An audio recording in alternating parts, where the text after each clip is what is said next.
What was your involvement with the New York Islanders?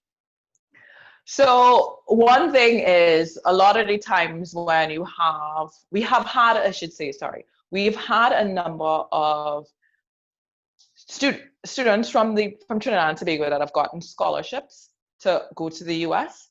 And luckily, like my university was in New York, so the interaction or the invitation to be a part of New York Islanders came very quickly. It was almost like the opportunity to be near family or like somebody that's from your country in a sport that you've known. So my introduction was during like vacation periods or so you'll go and play with different clubs. And one of the main clubs would have been New York Islanders. I chose to play with another club called Big Apple just because a lot of my university friends went to play there. And the head coach for there was actually a friend of my mother's. Growing up, and they were overall involved in a lot of Pan American things, so I knew him personally. But New York Islanders was definitely the team you would go to after you finish playing your game to hang out, and as we say in the Caribbean or in Trinidad, to go online with. So that's the team you would go and hang out with after you play your games, drink beers.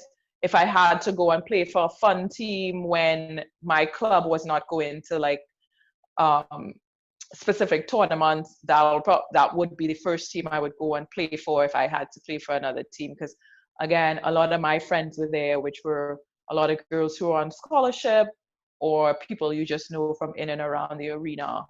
A lot of the times they kind of take you under the wing when they know there's a Trinidadian or somebody from Barbados or Jamaica comes to the US to play. They usually take you under their wing, and give them an opportunity to want to play, but also feel like you're back home and get that vibe of being back in the islands. Because playing hockey in the US can get very, very serious.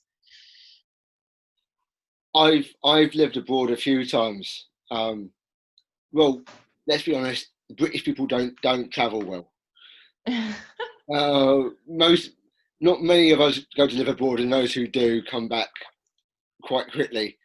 And it can be tough. It can be when you're away from what you feel comfortable with can be tricky.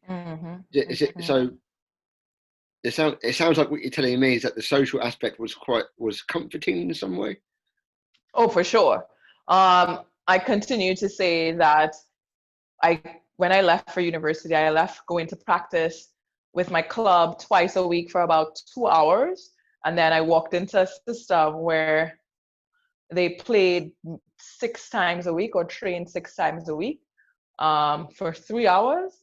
When we were in preseason, we could have had 2 to 3 sessions a day for 6 days of a week. So I definitely went from social recreation into a very serious situation. And then it's like you go, you practice in preseason, you recover, and then you go back and practice again.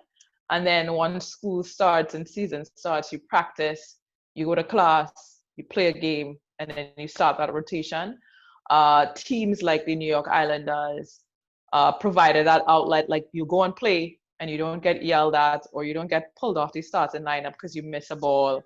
Once it's finished, we're all hanging out and just exchanging stories, laughing, that type of atmosphere. So it definitely provided that comforting back home. It's not all serious.